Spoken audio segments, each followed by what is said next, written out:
Você pode não perceber, mas uma decisão tomada na Europa agora pode mexer diretamente no preço do seu carro, no custo do transporte e até no valor dos alimentos. E tem um detalhe importante aqui. Uma gigante da indústria automotiva está mudando de rumo. E quando uma empresa desse tamanho se movimenta, o impacto não fica só no setor dela. Ele se espalha. A Volkswagen está estudando usar fábricas ociosas para produzir equipamentos militares e blindados.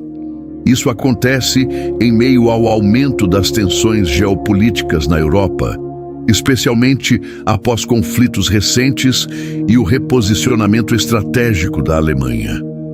Não é só uma mudança industrial, é um sinal claro de transformação econômica. Para entender isso, você precisa olhar o cenário maior. A Europa, por décadas, reduziu investimentos militares, apostando em estabilidade. Só que esse modelo começou a ruir. Com novas ameaças e conflitos próximos, países como a Alemanha estão sendo pressionados a rearmar suas forças. E rápido. E aqui entra o problema. Construir capacidade militar do zero leva anos. Criar fábricas, treinar mão de obra, desenvolver tecnologia, tudo isso custa tempo e dinheiro. Então surge uma solução mais eficiente: adaptar estruturas já existentes. E é exatamente aí que a Volkswagen entra. A empresa possui fábricas com capacidade ociosa devido à transição para carros elétricos e mudanças na demanda global.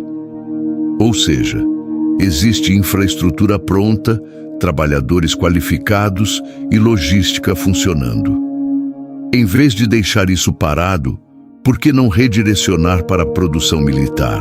Mas tem um ponto crucial aqui. Produzir veículos militares não é só montar carros diferentes. Envolve blindagem pesada, sistemas de defesa, padrões rigorosos de segurança. Isso exige investimentos adicionais e parcerias com empresas do setor de defesa. Ainda assim, é muito mais rápido do que começar do zero. E os números mostram por que isso está acontecendo. Países europeus estão aumentando drasticamente seus orçamentos militares. A Alemanha, por exemplo, anunciou bilhões em investimentos para modernizar suas forças. Esse dinheiro precisa ser convertido em produção real e rápido. Além disso, existe uma pressão política. A Europa quer reduzir sua dependência militar de outros países, principalmente dos Estados Unidos. Produzir dentro do próprio continente significa mais autonomia estratégica, e a indústria automotiva pode ser uma peça-chave nisso. Agora começa o efeito em cadeia. Se fábricas passam a produzir equipamentos militares, parte da capacidade deixa de atender o mercado civil. Isso pode reduzir a oferta de veículos, pressionando preços. E quando o transporte fica mais caro, tudo fica mais caro. Tem outro detalhe importante: recursos. Aço, alumínio, componentes eletrônicos. São os mesmos usados em carros e equipamentos militares. Se a demanda militar cresce, esses insumos ficam mais disputados. Resultado: aumento de custos em toda a cadeia produtiva. E isso não para na indústria.